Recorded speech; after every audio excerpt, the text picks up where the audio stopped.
doing? Good enough. All right. Naples, good to be here. I love the women in Naples, right? Nothing sexier than a lady with a walker. I mean, that is, they can't get away, right? Naples is cool. Naples feels like the place you go to after you kill your wife, right? It seems like, yeah, that's my opener. All right, cool. Live in Miami now. Tough dating in Miami, right? Especially with a girlfriend. I mean, it is a pain in the dick. I went on a date recently, and we're leaving some classy restaurant, like a Chili's or something, and homeless guy comes up to me and says, "Hey man, can you help me out? Do you have $1?" I was like, "Sorry buddy, I just spent it all." But this girl, she didn't spend a dime yet tonight, so I'm just gonna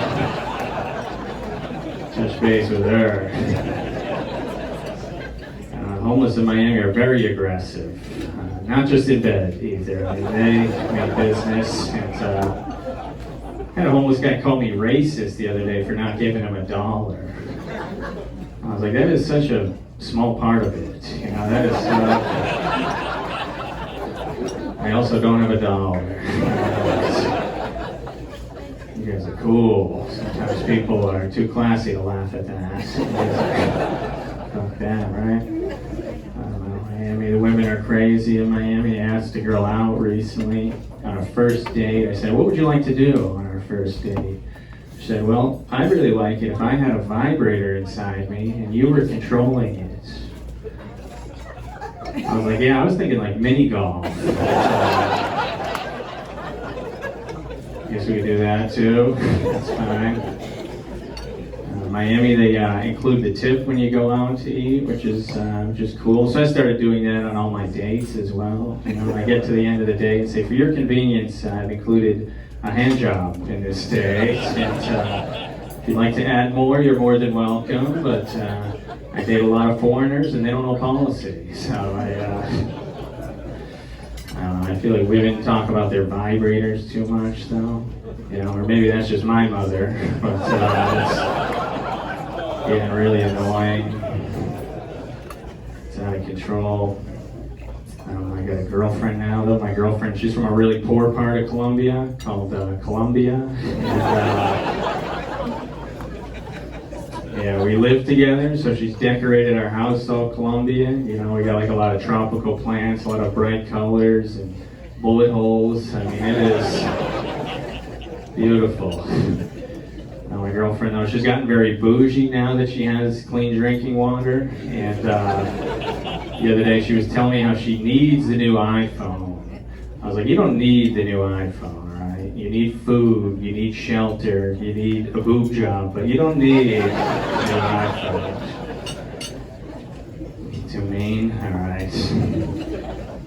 Now, my girlfriend, she's one of the few women in Miami that hasn't had work done, you know, so hopefully she gets on that soon. You know, something like that. It's fair. I don't know. I asked my girlfriend if I could film us having sex. She said no, so got to stop doing that. You know, it's illegal. She actually yawned during sex the other night. I was like, damn, she's up. You know,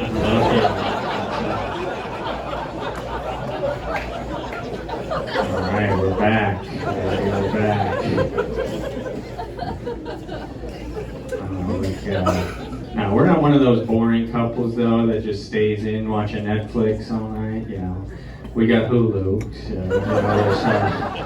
we know what we're doing. But like any healthy relationship, we watch a lot of murder documentaries before sex. And it's funny how girls and guys react very differently when their friend goes missing. You know, they'll ask a girl, "When did you know Samantha was missing?" She's like, "Well, we knew she was in trouble when she didn't respond to a text message for 3 minutes. You know, something's up." Then they'll ask a guy, like, "When did you know Mike was missing?" You're like, "Well, honestly, this is the first I'm hearing about it." You're like, "Is he okay?" When you start doing comedy, people always ask you, "When are you going to be on Netflix? When are you going to be on Netflix?" And I always tell them, Probably when they find the bodies, that's very serial killer heavy set. I only got a few minutes, so I gotta fit them all in. Went out with a girl not too long ago, and she told me that she took a blowjob class. Yeah, I didn't hear a word she said the rest of the day. So it was very distracted by that. My last girlfriend, she broke up with me. I have no idea why. I wasn't listening. It could be anything. But yeah, she told me she was just no longer feeling it. I was like, trust me, it's in there. A small dick joke. Now, I have no hard feelings, though, towards my ex-girlfriend. I wish her nothing but the best kind of cancer. I hope she's doing well. Pretty good news, though. My grandma just turned 95, she thinks. Nobody's really checking her math, but we just had to put her in a home, which I'm not too thrilled about, because it's my home. And, they don't want her there. My mother's always calling me and giving me updates on family members I don't give a shit about. The other day she called me and she said, "Did you hear that Emily is pregnant?" I was like, "Who the fuck is Emily?" She's like, "That is your sister. You should know who that is." I've got a nephew. I had to babysit my nephew the other day. I took him to the mall. As soon as we get there, he says, "I gotta go to the bathroom and I don't know how to wipe myself." So he's still in there. That's above my pay grade. I called my sister. I was like, "Does this kid know how to wipe himself?" She's like, "Yeah, he's just being lazy." I was like, "Man, typical teenager." A mess. My girlfriend took me to a nude beach recently. You guys ever been to a nude beach? Yeah, it's never the people you want to see. Right? I mean, hardly any kids.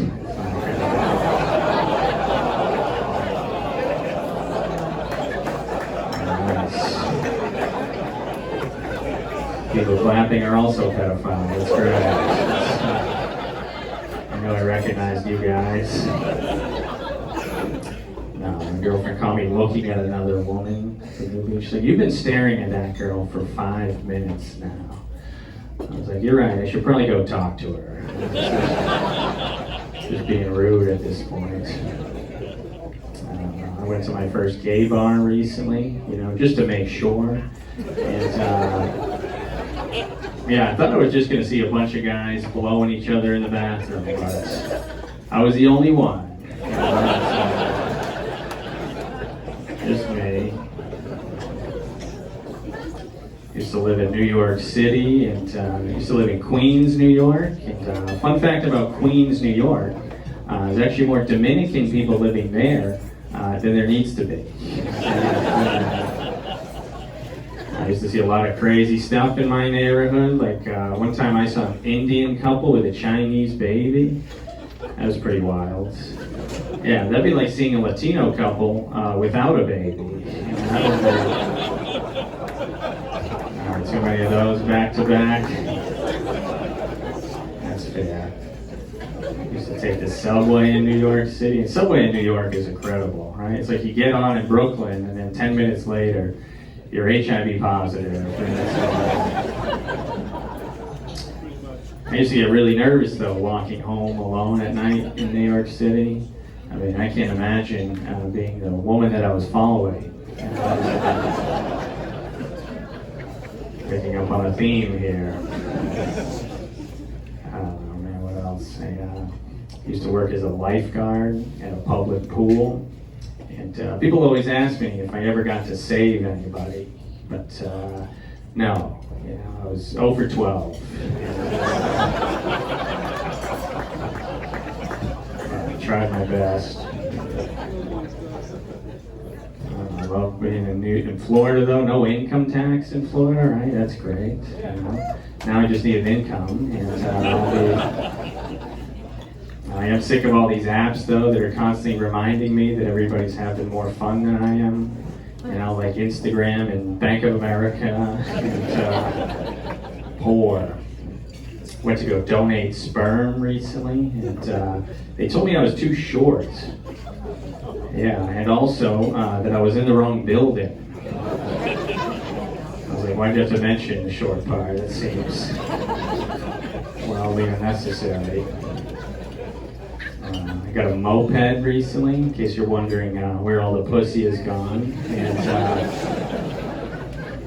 yeah, my moped got stolen though, which I'm really bummed about. You know, and I'm not going to speculate about who might have taken it. You know, because I know a lot of good Cuban people. And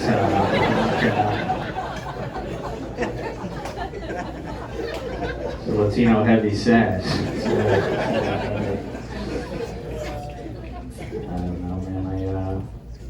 What else? My parents, they just celebrated their 40th wedding anniversary. Thank you. And appreciate it.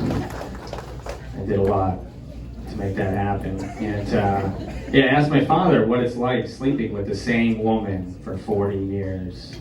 He said, how should I know?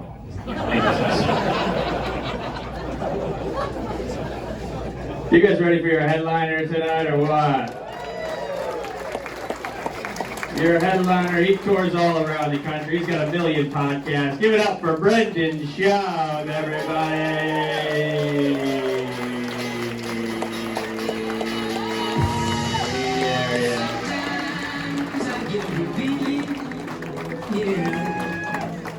What's up, Naples?